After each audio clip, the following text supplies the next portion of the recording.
앉았다 일어날 때의 맥박수와 혈압을 측정하고 또 숨을 깊게 들이쉰 다음 호흡을 참는 발살바 수기 검사를 하고 심장 박동의 변화를 보는 심박 변이도 검사를 통해서 자율신경의 기능을 평가할 수 있습니다. 그러나 이런 검사들은 자율신경 실조증을 확진 내리는 검사는 아닙니다. 이러한 검사 결과들과 더불어 임상 증상들 그리고 병력을 종합적으로 판단해서 이것이 자율신경 실조증의 정의에 부합할 때 정확하게 진단을 내릴 수 있습니다. 특히 임상적으로는 환자가 호소하는 증상들이 가장 중요한 지표가 됩니다. 자율신경 실조증은 우리 몸의 항상성을 잃어버린 상태입니다. 우리 몸의 자율신경을 구성하는 두 축인 교감신경과 부교감신경이 서로 균형을 잃게 된 상태이기 때문에 이를 회복시켜 주어야 합니다. 자율신경계를 회복시키기 위해서는 스트레스를 줄이고 피로를 회복하는 것이 중요한데요.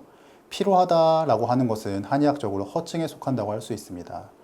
허증은 혈허, 기허, 음허, 양허 이렇게 분류할 수 있습니다. 맥진과 설진을 통해서 몸 안의 불균형을 파악하고 부족한 것을 파악해서 이를 보충해주는 한약 치료를 하면 피로가 회복되고 인체의 항상성이 높아지게 됩니다. 스트레스의 경우에는 스트레스 저항력이 중요한데 스트레스 저항력이라는 것은 같은 스트레스 상황에 있더라도 이 스트레스를 견뎌내는 우리 몸의 힘을 말합니다.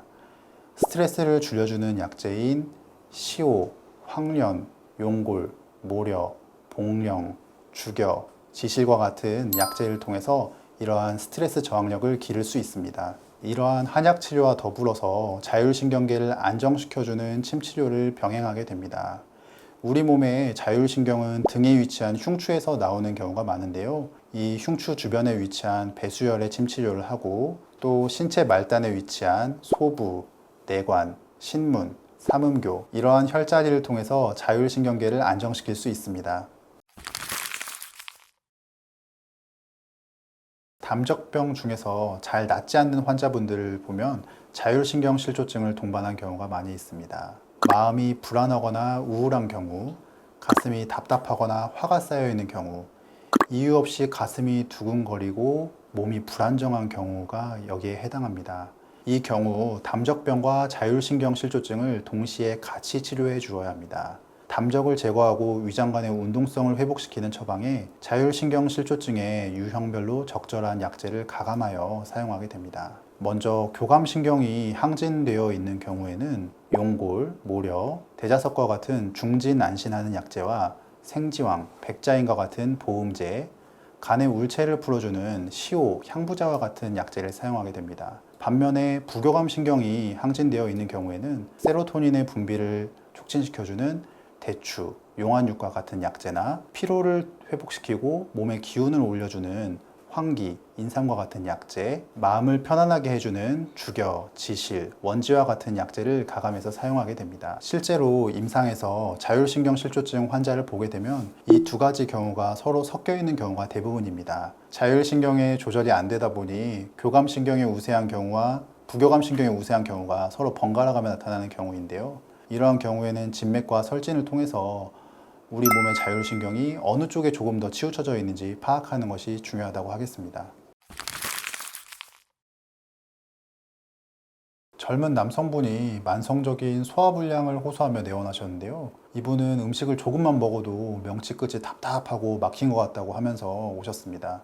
이분의 다른 증상을 보면 몸이 저절로 떨리고 몸에 기운도 없으셨고 가슴이 저절로 두근거리는 증상도 있고 몸에서 약간 좀 땀도 좀 나는 것 같다고 하시고 그리고 이유 없이 좀 불안한 증상도 있으셨는데 소화가 안 되는 거에 비해서는 입맛이 오히려 좋고 식욕도 괜찮은 편이라고 하셨습니다. 이분을 진맥했을 때는 맥과는 부풀어 있고 좀 빨리 뛰는 편이었고 촌부맥이 조금 더 많이 부풀어 있었습니다. 맥과는 전반적으로 좀 긴장되어 있는 현맥의 느낌이 있었고요. 설진을 봤을 때는 혀는 전반적으로 좀 붉은 편이었고 설변부는 홍강한 색깔, 그리고 설질부는 가운데가 깊게 일자로 파여 있었고 설태는 미황색으로 두텁게 끼어 있는 편이었습니다.